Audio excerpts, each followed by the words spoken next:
Okay, yamo kwa baby on our children media and guso ede bro activate phone lines no Fred na fe share your concerns with us 030221170124 similar registration why you would there it is saying ya block your line Ghana card no honsem no it is saying maybe lines no eti Fred na yenje wadwen che me wie pe lawyer Sammy Gyamfi atnase me no ebetwetwen and come joining in our Facebook Adom TV on Facebook and afi Asempa 94.7 FM our Facebook na fi ye entwetwe and come enti me bie phone lines no anesa ofra ye be fa na fi ya je wadwen kire utie wo TV so a na welu volume no ana radio so a na welu volume no ansa na woni yen atwetwe and come there's been numerous challenges na afi yetimi atwetwe ho and come ma me kwa homa no so hello Akisili. Hello, CJ. Good morning. Good morning, CJ. Apon bako de? Adom Nyahwe nyame nkume. Okay, yan twetwe nkomo meteu Akisili. CJ me what should be kwa what's off. Na CJ me register me sem de. And so me kwam ti office no mo register ma me. Obeje di say past 3 days ni me de ye kwa enyeji. Abran so why re-registration no? Me ba say. Why re-registration no? Ma ye bibia CJ, ma ye bibia. Medical empty office and casa no moye mame. Past 3 days ni CJ. Me ye kokora enko. Na de me say bisa communication officer minister ne say. Ubu ho Ghana card ne say enyo na wo ye. Eye na ye for na ye. Ubu ho ne sanka ne Ghana card de. Sani pa no so nye bo apaye na bia ono wan kwa register ne sem. Okay. Sani pa no so mo twa ne sim mu. All right. Me da say. Mame fa Jacob na emrenity yem fancy Jacob put him in car. Okay, I love Jacob. Obet me afraid. I just need one more call. Nafi, yes, just 2 calls. Nafi, yene lawyer Sammy Gyamfi, atwetwe and komo. Friend nafi, into a drink chair. How ben na wafemu na watwi emu wa register o sem registration why ye app no odi aye adwuma. Okay, but yem fancy hono nafi, mema lawyer Sammy Gyamfi oye the okay. Amos, ewa alaji Amos aba. Mame fa na nafi yem fancy. Amos oto me kan yen kasa. Hello, Amos. CJ. Yeah. Also. Oh, CJ, Enkasa. Oh. Good morning. Good morning. Metonka, Amos. CJ. Ghana card no. Na me no kwani. Me machine sa me nibi. Na me ntia so. Ghana card ayeye. O think it will be branches will be say oh. Ha. Because about for now we gonna afford the end yeah moto ho na obi obi ejuma do nya time fair or judge man akwa because it was very energy integratrice you maybe post we were so and the one man said yes I did we no be end because me so ucha me like mo and am abroku I feel no more I be okay you go to that Ben Ghana okay find them now very difficult okay I am Ramayen all right yeah Amos medase enti ya the Amos no e be chat to enti me fa frefo bia but you can stay with us on Facebook na o comment no o de ato ho ye be ken kan dia ma lawyer good morning apo boko de onyame adom ahoden wo ho amamu no na enkoye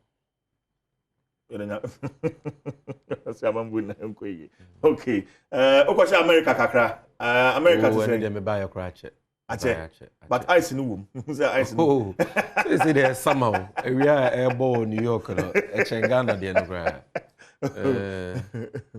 yeah okay we suit against Delta Airlines no akosi saying lawyer you file an official complaint with the US Department of Transport na omama yenyanti yese omonsa kakrata no omasan so atwera mayense omgusu omoyo omuyhwemu ni mu no oma direct company no se wontutu anamobi no ne yeni nkita ho company ne so amayaso ate se omutu sa anamo no eno nti ya lawyer fogusu a omo ne company no edi nkita ho a yehwe ni mu se nchekra no sa Department of Transport e US abrochuma mu omo ne hwe sa airline companies ni nyina so no omo de omo decision betudwa na se de ye ka no company na anya na dwuma yi na wo se asotwe mapa bi koma omo a omo de sa asotwe no ama wo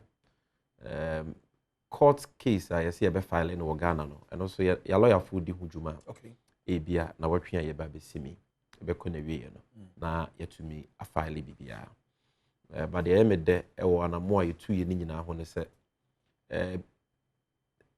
nhwemu ni nyan CPD nanso ya make progress bebre okay sa wie mu hyen na yetena mu a nka nyame nko a nka ebusuafo anti asem de no Ghana Aviation Authority for so ahwehwem ama omo a direct se sa wie mu hyen no enya dia ebetumi aye adwuma e wo Ghana ebiem ti enya dia ebetumi afa nipa aba Ghana na ebefa nipa free Ghana akọ America na akuru fufuro so enti sa flight no ometwam and no a victory for yenyina because yeni tie be ochina bi nanka obi ati and that particular flight na nye flight nko information ya pick a say after ya de no so no it was involved in similar problems like that enti yeguso a yetu ana mo za Ghana BBC a enye hwe fa manyame diti no pempi no we are taking for granted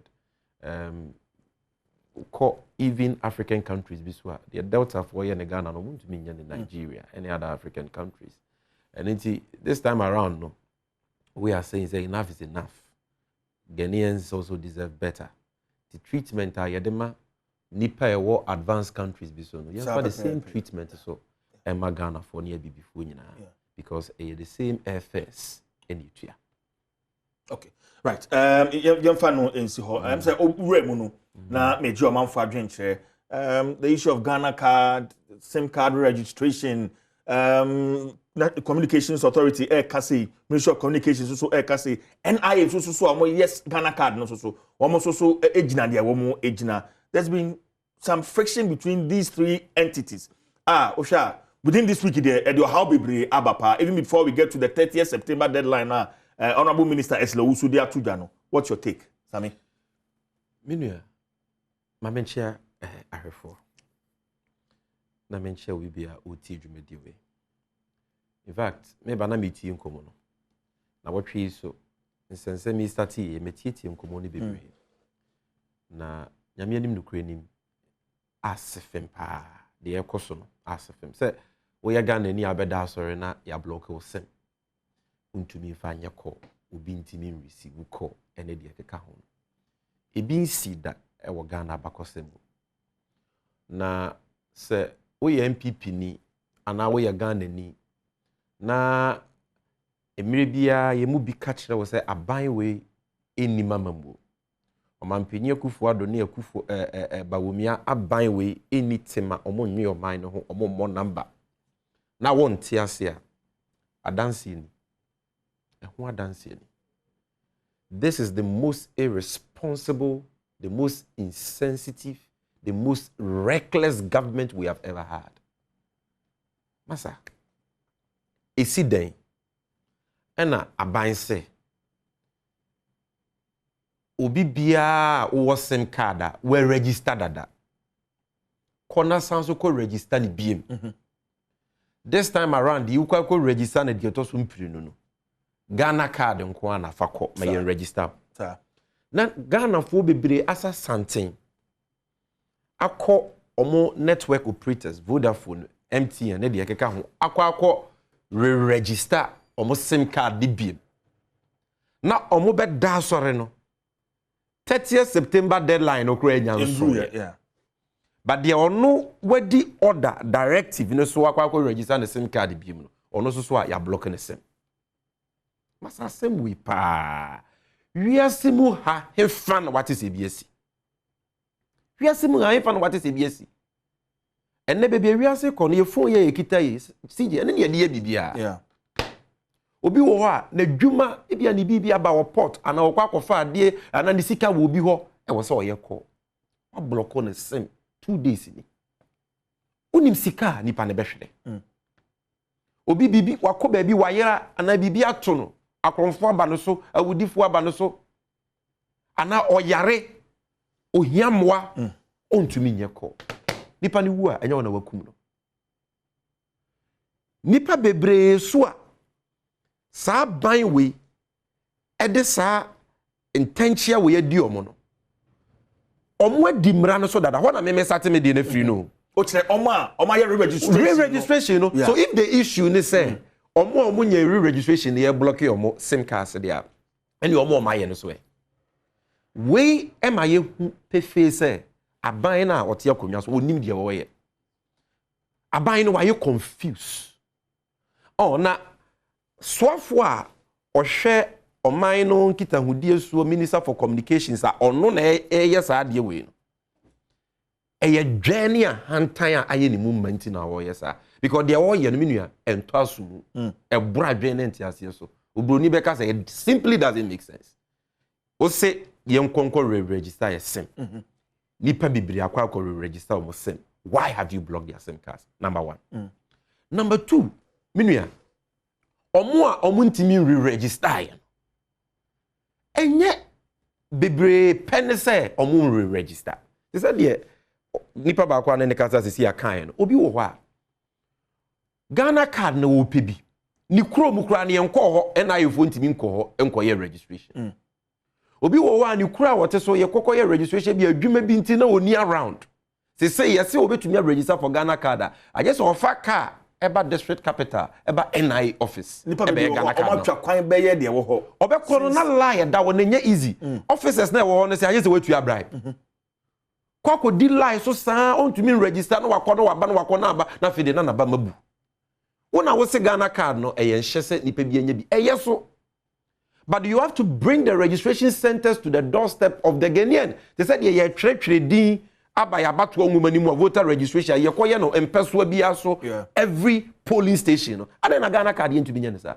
because he can you enti kenatefo an NI fosika omuso omuhia no omampenye kufu ado ne ba wumi ntumi mfa ma wo mo enu ti se momo fort nti sika mu ntumi mfa ma NI nti ena omunya akade emfa nko empeso bia so nko twetwe Ghana fo din na enu nti ye kasei NI fo nya Ghana fo nyina no motwere yedi o omo se Ghana fo edi mfie dunum eko 15 years and above ena omo twere yedi enu nti omo wo 14 years 13 years edi ntwere na Ghana card issuance omo nka ho be na Ghana ye nim kura omo 14 years omo wasem CJ me bisa 13 years omo wasem bebre 12 years enti omo nyina no akufu ado ne ba wumi ase ye twa omo sem omo 14 ne se na ye fo se omo ho nso omo so enti omo ntumi issue card ma Ghana fo ye below 15 years ana akra no so ne sim card ne bia da ne tablet so eno no odisua de wofie osi wukutwem omo ye about 15 years no mpo no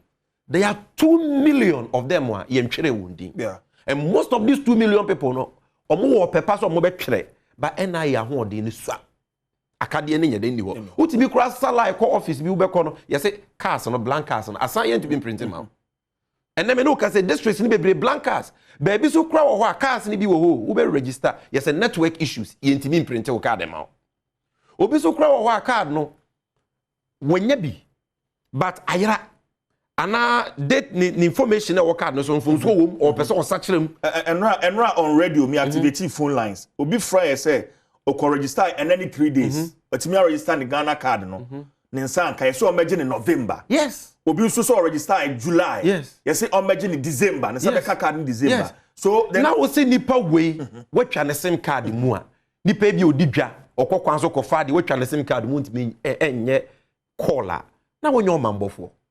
sebi yemfa bibi anto nche eyense munu ana oslo usudi no but minister ne hu ne say eye disciplinary action discipline we nyansa be ne wom say te say de yemfa nto ho a wankasa wo de amaye nipa na kwa register say November na nsa be ka ne card nti de u discipline for de ade oslo usu or your headmistress and your calling change school ana or your headmistress ena ye calling change school ana wo your mind somfo o som omanfo omanfo to ne yedi tua wonka enu nti se wo pese wutu anamon bi a ma periperi yo fairness justice enye adwuma enti de all ye no it doesn't make sense because number 1 the we register ne kra no watwa ne sim card mo the own to me re-register ne sim no by no fault of his or hers because card no ebi ni ho we all know mo pa mo nko NIA offices e what district bebre cards ni bi ho nipa bebre try e bi kura register omo san kan no wo se wo twa ne card ma menu sebi ade we to aso mu ebiem ye misa se de maame ne ye no osla wusu no oye no embra ben kura ne taye kire hwe Ghana ye de oman ye de mra ne kekere oman no ye de mra de bu oman no okay sije tie me e ma ye pray ho nko ye ni because asem we hia ye pa nkomo bebre wo ho but we ni hia we na ye burning issue tie me o CJ, Oko law school. First year, you criminal law. O first lecture, you what is a crime? You what is a crime new year? Na you punishment for crime. Na you asotria obi buga na mraso yetimi de mano no. Characteristics ben e wo say yetimi ye den ewo. Ansana ubetumi atwe obi aso wo Ghana se wo bu Ghana mraso no agye se bone a waye no ya twere no wo mrem se ade we ya bone ehwa so chini na ehwa so twensu ni so the crime must be clearly defined in a written law. It must be clear, it must be specific, and the punishment for it clearly stated in the law. Lawyer be anim sa ade no oslo usu or your lawyer enti onche ye mre wo Ghana re-registration of same cars awo ye no e wo mu se Ghana ni bia wa register wo sim dada sanso ko register wo sim na wan ko register wo sim a ye be fine no wan ko re-register wo sim bie mu a ye be twa wo sim card mu ana ye be block wo sim for 2 days and 3 days sa mara na wen hefa ebi ni ho. Okay, what am I telling you? The minister is just being lawless. Me de manu ti ni tie mi o Ghana ye womra eno na boss sim card homra your friend of sim registration regulations 2011 LI 2006 samra ne say wa wo be register wo be to sim card bia na wo say network na to ma on register na wo ko register yetumi jo passport, driver's license, voters ID card, Ghana card and NHIS card emra no o kakan regulation 10 ewo ho regulation 2 ewo ho. Eti ye nyina ye sim ye register dada enu nti yetimi de ye course yetimi de ye mobile money ne de keka ho no sa registration ya minister yi se ye nko ye biem ye register ye sim in line with the existing law ye nko ye biem no emre bia anta ye kire eye na no fafa no de aka wo se government policy no law requires re-registration but ye fa say government policy e betimi aye adwuma once you attach sanctions to it say one ko re-register ye betwa wo sim mu ana wo betua fine no e wo say wo de call parliament na parliament yes amara no state is a punishment e ye fine you e ye blockage of sim card parliament ka emre bi ani ho sa nti ye get na existing law no ya fulfill na che say app no kwa dey aba na say utua 5 cedis and na there there is no law. Parliament is the only agency obetumi fix fees nti why na man NCA for the ministry you know to me say omonjeje ye 5 cedis me anya sa ade no masa eye oncheni united so who sika dienti e no moye de omoye no emra bia anta ya chiri de omoye no so no sebi ento asomu enu ntimi de me bo A+ abaso na me bo minua Sam George ene mpenyufo omo ka ne ho imani nom CSOs fo a omaye sa ade we omo de be court na ye ne maame na twe ne nyonyo me register me se mo nya block e omo pa omo block I will sue them because say nya sem kra ne ye ka wo deadline a wo de ba abonten no e 30th September 30th September muni we ye nya ndu 30th September so why the rush masa say by 30th September na CJ me no mienu ye re-register your SIM card Ghana ebehye atemuja beba. You feel there's a rush as a prayer. Why the haste? Why the rush? Or maybe or my side we no. I understand why you would want to connect people's SIM cards to the Ghana card. It is to check crime. Nobody in the SIM card could dibronia. You bet me to keno to the biometrics and Ghana card when you own your crow. Eh ya de papa obientia. But on maybe a why side we no. On man man for time. Adena mami we mpenyifo krase wo fiti prekope policy amojaba. Prekope NIA-fo no mo ye Ghana card ne krase wo 30th September no omo by 30th September no mo won so a omu betumi aye Ghana card ama Ghana fo a omu hia nyina in fact o de wo say me kwa kwetwa sim card kan so say omu adwuma no omu de a continuous process anya de omu timeline bi any eti de all ye no kwa no NIA fo no kwa support ena card sim card a wo blocki a lawyer fo bebre wo block omu card judges bebre wo block omu card eti omu free so ma ban na wo so they can act with impunity and go scot free. Not this one. Parliament has served notice. Say maame no or block a man for SIM card unjustly or maybe boka or maybe breno or no so ne budget you be block it. But aside that, me say why you block your card bia sign a petition na sa link na e go run for details shame untumi nya kra ma abemu bia wako school betumi ayem for details in shame na yen si wo mo ene yo mo ntwea kopem say court be tumi so buy bibi bone na ya bo aban ne ka next time omo nya sa de ne bi me omo ye member they should block me. I will sue them within 48 hours. Because there is no law which gives them the right to block SIM cards. There is no law. Okay. Sammy, yamfa sim hon komo no ensi ha na fe yenko enim se na medi kan kan no komo no bebre wo ho. But medi say what? Aisha Huang, so Huang. She's back in the news. Yani ne fo se bia ya deport no. O man pani chirem said that attempt to deport her at hindsight no na enya dia e famra kwan so Osafma for so the diplomacy being in my name be but she's back. I must hear say asan so watching. Sammy. Minua. Eye me nwanwa say.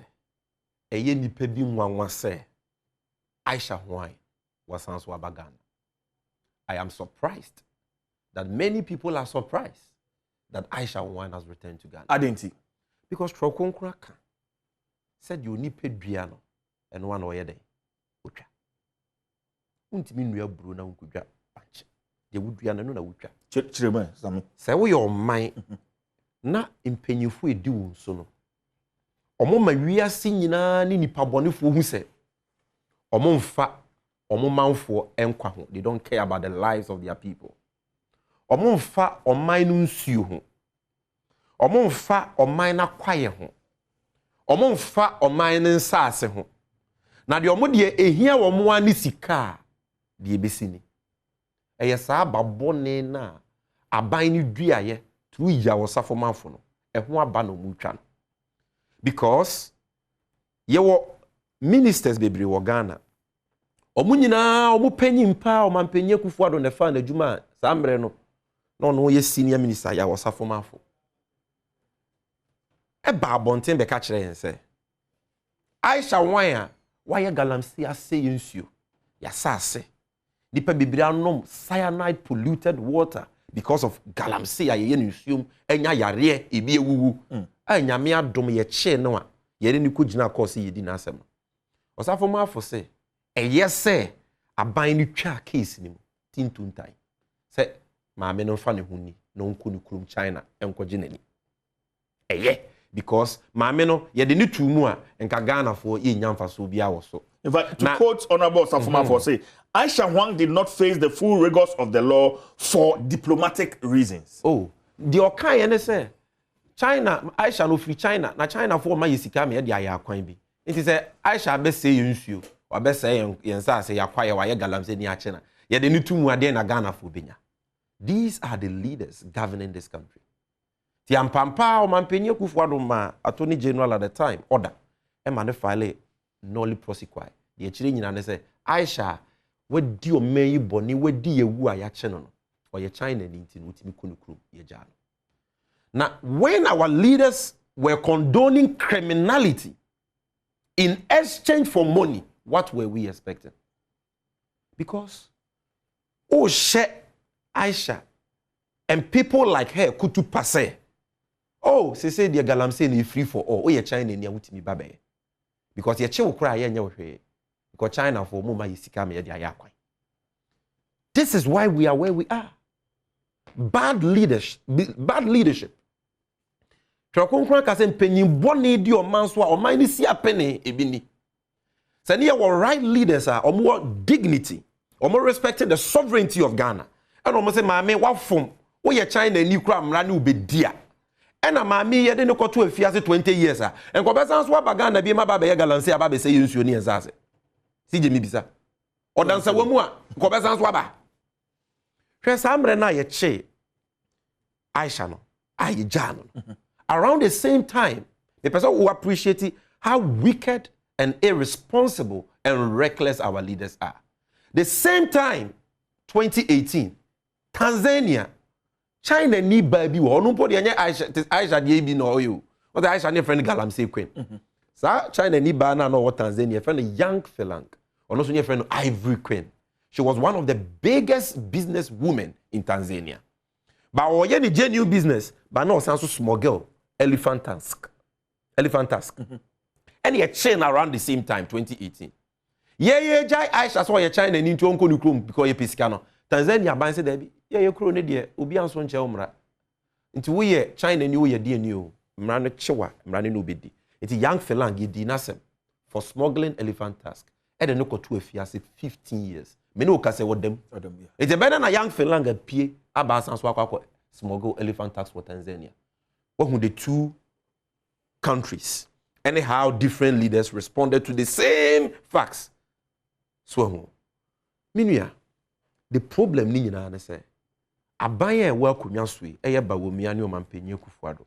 Omuni o pepa say, Galamsey omobekwetia.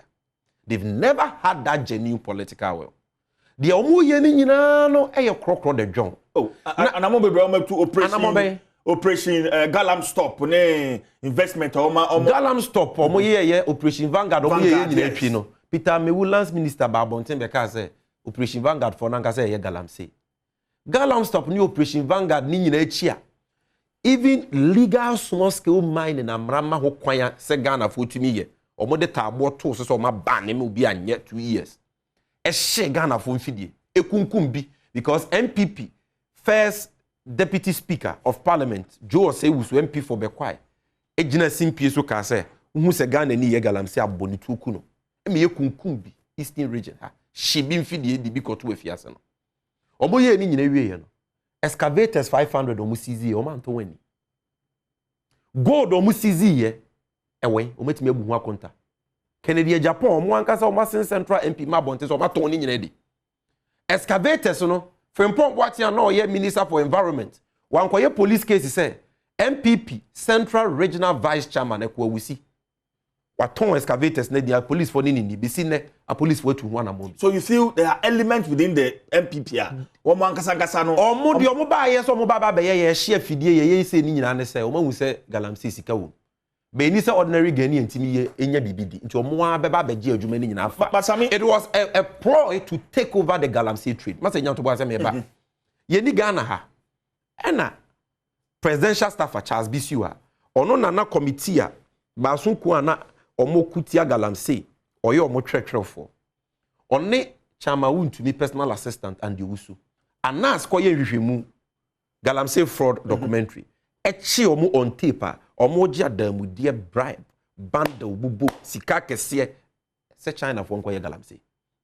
Ye ni kromu a ena Hajia Alima honorable former minister for local government.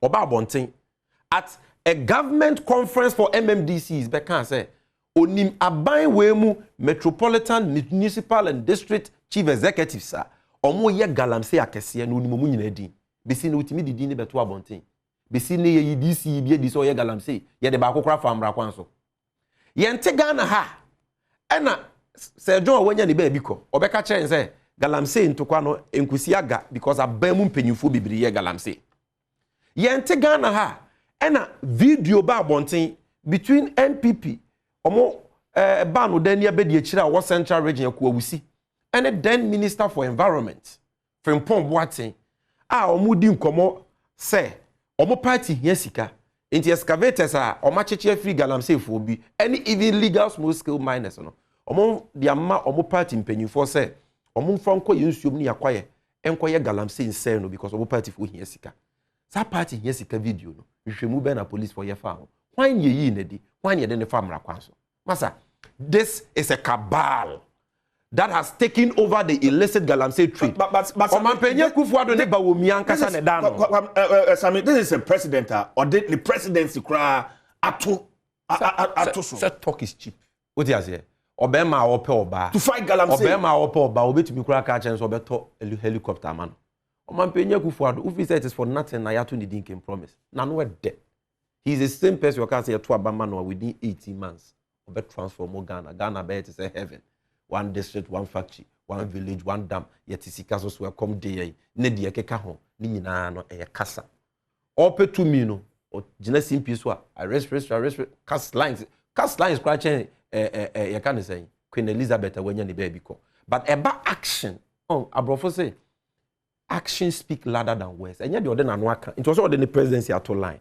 The then our presidential staffer whatever office Jubilee House age bribe e promote to Galamsey. Na anasa wo ka say we use the principle e dey fight corruption e dey ho adanse aba na went me anyi papa na di went me amfa na nkojina court e ye den na wa minister from pop boatia na oda Galamsey ntokwa no ni video ba ye a ono se ne party hia sika enti obi accusing whom MPP regional vice chairman accusing whom say what the excavators are my party mpanyimfo on his instructions went to me anyi ne went me amfa mra kwan so ye say opanyia otena fie ma mofrare nanka no yebu nankarefo a oka ho bi Galamsey no ne nsa sim na fu sim ne ti sim ne kon sim enti ono the ministers na ya wontumi nka because he is benefiting from it and then the omo friend community mining no MPP and Chinese mining MPP for the China for nkwa na omo an omo ye legal small scale mining ni nyina no ye twa omadwumam ya say omadwuma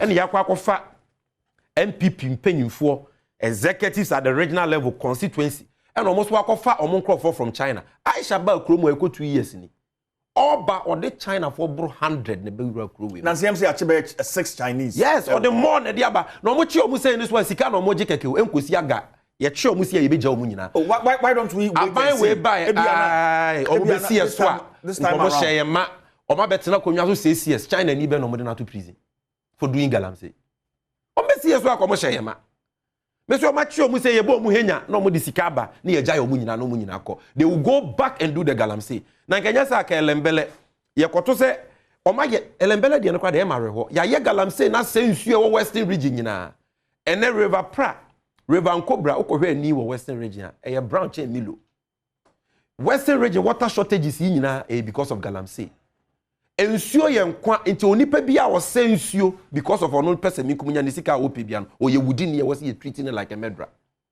and yet o ma sensuo ne kwa ye ni nyina awie no se o manya akokoduro up ko school asase so Nkrofo secondary school asase so petemu o e no mo ye Galamsey ene ko elembele DC baby a wote ni fie chi ye Galamsey o Galamsey has become a free for all trade for MPP appointees and apparatchiks.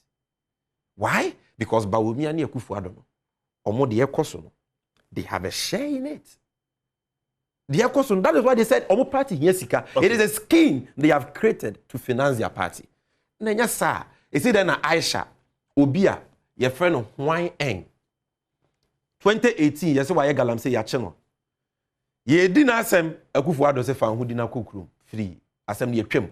Bagana ni dia ono ye legal small scale mining at the time of the ban ono de enko da fiase and ono de yenhye na fidia na yekum no na Aisha afa Togo border ba be wura Ghana omo na esio because ma me ne kra no omo born return ko China na obi ahu adanse bia ni ho enti omo ko pay self contain bi ma no ba bi no omo de ne ko share ya obi akra nim adanse bia akra ni wa say ye deport no but let's even assume say ye deport no e na wasan so ba wura Ghana na mpampa wetimi akotamale no kotamale a Ghana card for NIA for. I want to be near Ghana card ma Ghana for. Or my issue Ghana card. Aisha. Masa say mo enya request.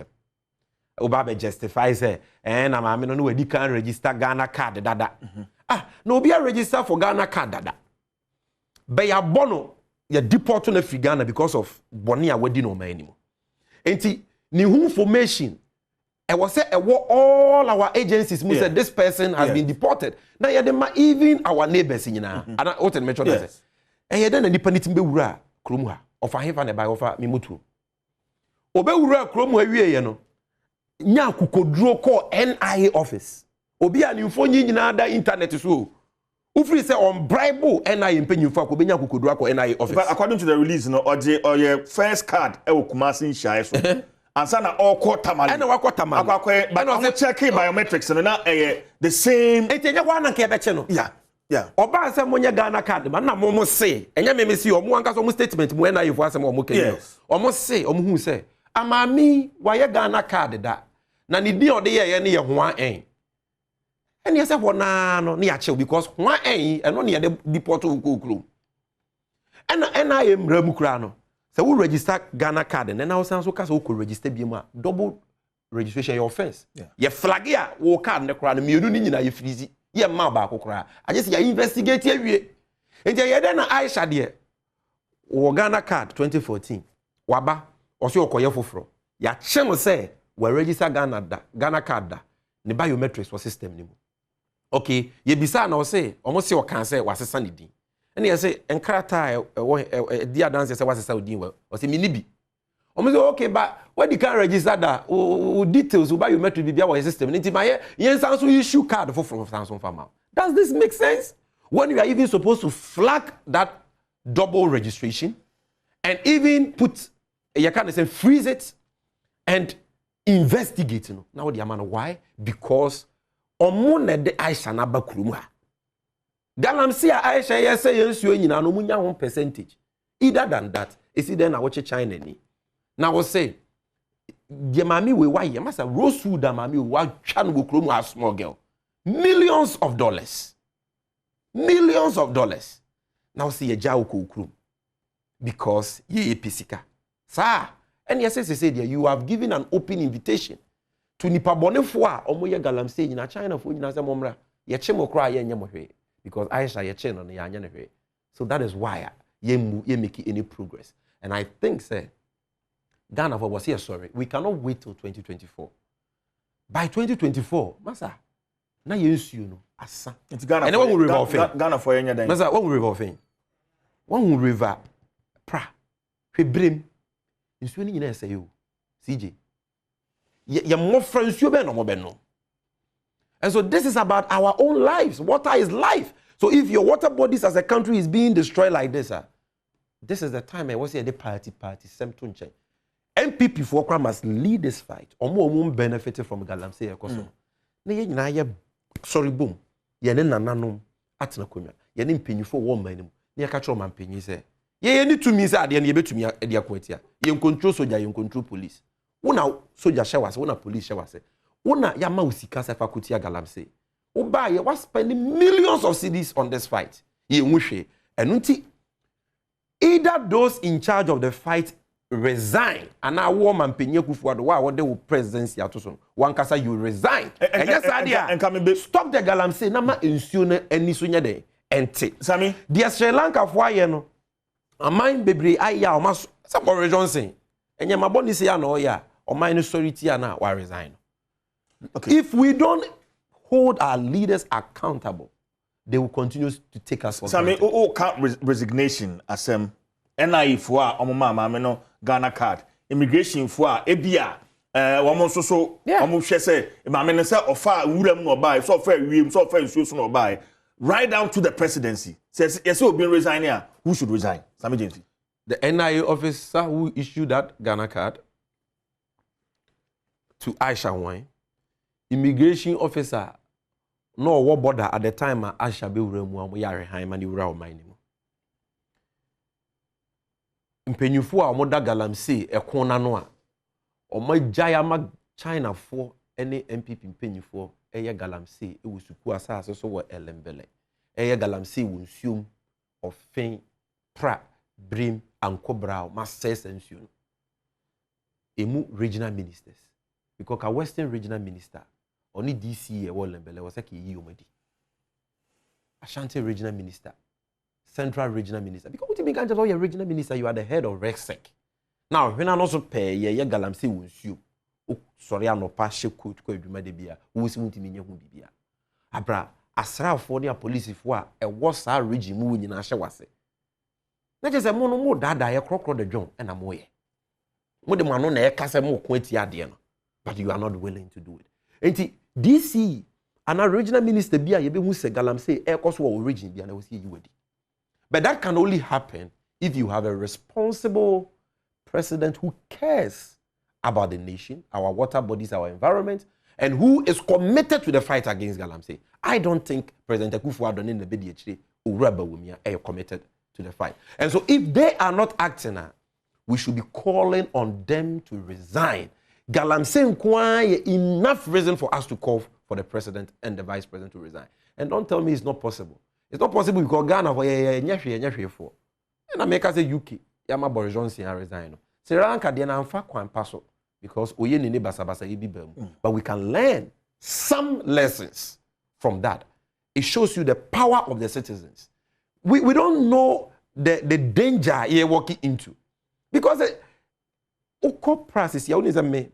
before the 2020 election, I went to River Prague, at that central region. A press conference within Central 4. Yeah. And me communities are a baby and sunida. And then the pair will only be being kita. And anything that me can't say we be emotional and passionate. Because me the mania kuhu and you will be say. And yet the Yamahuni TV so. Oko cry a was our area. Yaria umenya. And sawa a gubi. Because of cyanide na ye dear Galamsey na akunsuo ni mu omo na CJ Urebeko. Oko deformities are Ghana forma. CJ, it's not a joke. It's not a joke. And if we don't take care and this thing continue, we will not have a future. I'm not saying this because we will position. Look, if we come to power, na NDC for I will condemn them. And I will make the same calls I am making today. You are sure? Why? All the opportunities in government are opportunity will be more to yeah. Say Sikana Opa used all those other opportunities and your compare contract be na here. Now person was ensure obina no matter. And in those communities, and your pipe no they drink that water, which is as brown as chocolate. They drink it. Now conscience will tibua. You can never do this and end well. What do you party omo my year Galamsey akese omo kosra omo sound so baffle. Omo kosra you can never do that. Destroy human lives and things that God will promote you. Okay. And I want to see, especially in the media, in civil society, at the political front, we must come together and fight this menace. Okay. Yes, sir. You're Dachi and you're Dekro. All right. Many lawyer Sammy Gyamfi, or your national communication officer of the biggest opposition party here in Ghana, the National Democratic Congress. Now, and common lots of Facebook comments. But we still have some time with him. Remember about community home as I say, and no, and common. Sammy, what's the IMF boss? Kind of exoneration and answer me saying. What do you say? O mine mu ya ye den no, and ye abiding from so that they are offering external shocks. And I'm on my new ayeding. What you saying? The NDC. Into me and you know cresa because you see, yeah Ghana for any day any names in the situation. I buy better na akonya so. You want my name be. And I'm more I buy na to effort on my nisi kasam to 2 years. You want my name be. Into ye here will be so be frabonti about catch what time it is. Ye here will be so be frabonti about betray in Ghana for the year your course had to be away. Bisa Ghana ni bia ode nani edi omei amanyo semechi. Na wonim omei sika 7 to 2 year. Obeka kire say the ama omei yakwa ho ye hia mu e de akwokyira. Ye hu bi mpanyin sem say that in at least the last 20 to 30 years. Because of sikedi basa. Obroni say reckless spending. And it bosiabo basa. Reckless borrowing. Omampenyi akufuado ne na bedi echi ba wumia. Oma ben. Oma ye in the last 5.5 years. Enye coronavirus. Enye Russia Ukraine ku titiri. All those external factors and here they are a certain contribution. But I know the major factors I did about be do baby edru and on a mabobo so actually. But you see, IMF 4. So when you kobo bupunu say me ho akere me. Me a member of IMF. Me ho akere me. Nti mom come to me aid, mom meboa me. And your friend bailout na mom ma me sika. Na me ntumi mfa NCC me sika semwa. Why your clients?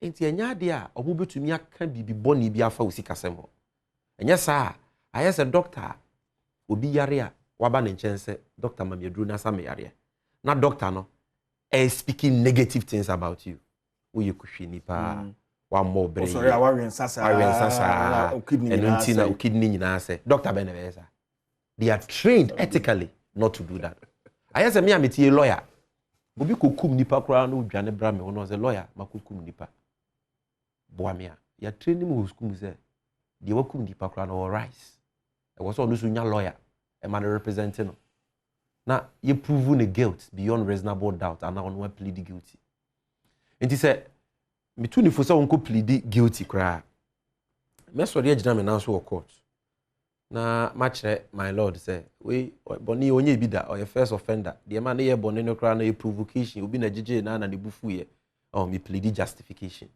me hwe how a lawyer for say I can mitigate the sentence say na be ya so twen de be man no kra na ye beto me nko gina court am nko kasa my lord my client no onni suban boa paye pa no di kum nipa no montwe na so lawyer be na be sa enti IMF boss no nsem a waka no she's only being diplomatic. They say Ghana for you and the client ya call for bailout ade a wo be ka bia investors city into onya ka bibi bone about Ghana economy say yesuban bone into the economy na say ya investors confidence be further dampened e be call for more enti mo no mo person mo de boa ye kra no fa so nya den emma so enti de obetumi aka bia e be ma investors ama ye second chance no manya reshemu we sika se mo bi no beka enu tina ma me ne kasa but what are the facts unikrum ha and a World Bank country director or Ghana ha Mr. Laporte okoye lecture e wo Legon ka se Ghana coronavirus yare ni nyamba ayokra no na yesika sem na say dada opasisi e wa wutie me bia Google it. Ghana's economy showed signs of serious challenges before COVID-19. World Bank country director. But my job online graphic BBI.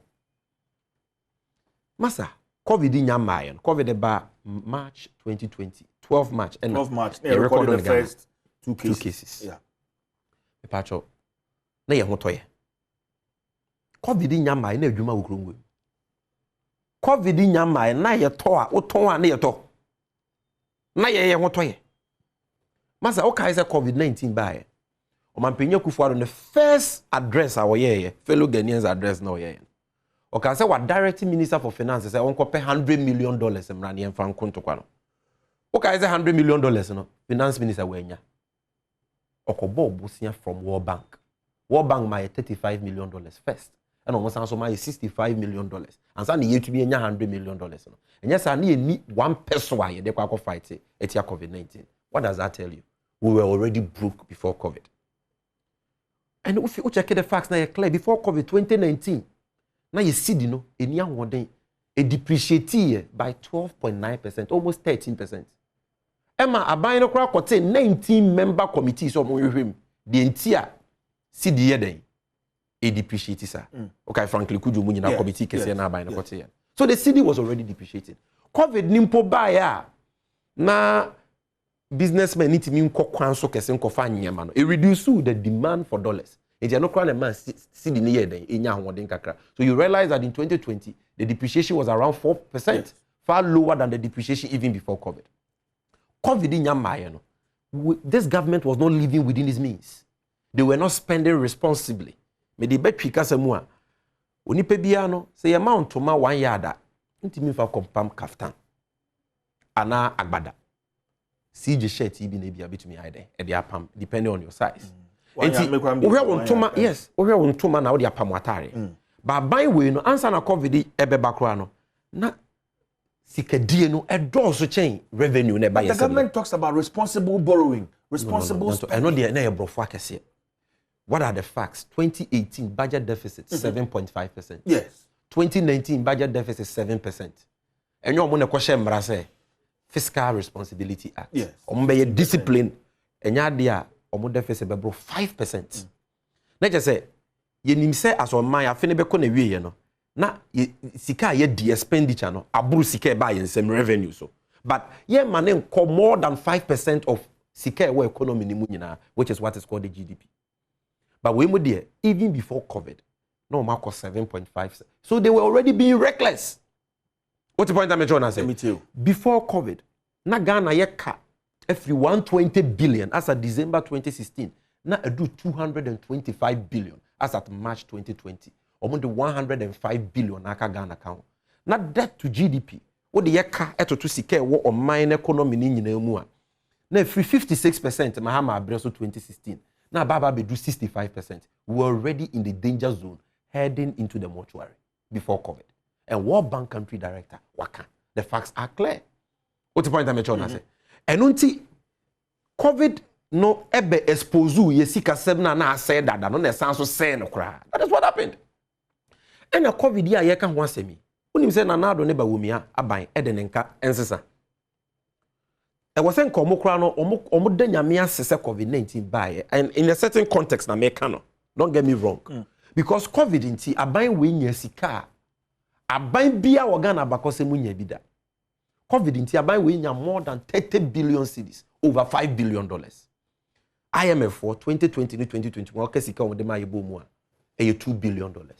World Bank for my more than $1.5 billion. And no kwanya $3.5 billion. Bank of Ghana for kesika 10 billion cedis e dia ma ban we. So mo fan kuntia COVID. John Mahama ne atame osika wo petrol ye oil footwear ye friend stabilization fund mu 1.2 billion cedis ye de ma ban we so fan kuntia COVID. Okika bo mu a e 35 billion cedis. European Bank ma yesika, African Development Bank ma yesika. Businesses donating to COVID funds. Billions of cedis. Finance Minister called Parliament sika do do say or the ball COVID hombra 12 billion. And it is a COVID amount over 30 billion cedis. Now, why was the only 12 billion and a kutia COVID? Only COVID the cancer. You see, then I was also blaming COVID. Okay. What's the mention? I say, and we are safe for any na. Amama we are saying you do 195. Oh, poor Maya and then Nisika, Nenimuguasi and Nisika sepa Ghana yen tosumienu. The cedi is only second to the rupee of Sri Lanka. Yisika pan Nenimuguasi. Argentina, Nigeria for Naira, Cote d'Ivoire for Sifa, Togo for Sifa, Burundi for Sika, Pakistan for Omunina Sika, a Wahworden, a Chengana. Burkina Faso ku esi wo musika Wahworden Chengana. Krobie we are seeing na Ghana nkwa na COVID by. Ghana nkwa ye COVID yi kura dodo se ne ba ha kakrebi. Na wotwe miensa pe ne ye partial lockdown kaswa kumase ne nkran. Ye wa mamman a omu ye total lockdown for busumi bebre. Omokrasika wa hoden chen. Eye den na coronavirus o won tabanti otufa Togo so etufa Nigeria etufa Burkina Faso nyina so a Ghana nkwa no be se yesika. Unim se ne opo man a we ase nyina ka mene ne pa. Yese o the highest risk of death default. Baby aneka edru no ono na ontumi ntua ne ka pa. Unim se the whole world Ghana de to so mienu. O man ba ko pe ne yetimi bi ti ne friend El Salvador. It was Central America. Omunkwa ndi etimi bitu omo. Amaya omo kontokwa Ukraine na ono ankasa kra ne Russia e kontokwa ye to bomb e won ekoto no. Ono kra ne da number 8, Ghana da number 2 of that Bloomberg's ranking. Now them Putin the bomb no to Ukraine bi aba beto Ghana. Sammy Syria for omawo war, Iraq for omawo war for years in Pono. They are doing far better in terms of their debt position, in terms of the strength of their currency. All appear Somalia munyina. Omunyina wo Bibi Papa. Check amaya try en wehia. Why na inflation rate 32%. Check amaya try en wehia. Omu nyina so COVID no affect you omo. Why na investors, Moody's, Fitch, Standard & Poor's omo ye sovereign credit rating agencies. A downgrade omo economy to junk status, just a baller economy. Ukope bosnya ye maw. Ewo amansebia so capital market because okwa na once ready wechi yesi bebia oka dru no enya dia obetime tua okay minua eye eka bebrebe na ban we ba na me de manu si ka kire wo be se me ne wo agreement ye okay aban we ebetena konwa so na Ghana ye ka ye di nyina etiefo ne ahwefo ntie me ye pa na ye 120 billion that 120 billion no enkroma bosia ne ka obeja ye ka ho bi Kotoka, Afrifa, Akufu, Ado Papa, Buzia, Champon, Akufu, ya Papa Liman, Kufo, Rollins Atamils omu nyina bosia ne car omu be boy John Mahama de and be see 120 billion. Aban we ba o se yetisika so come dey. Eni se bobosia. But when me ase wa ye adwuma wo Bank of Ghana, the onim se sika wo Ghana.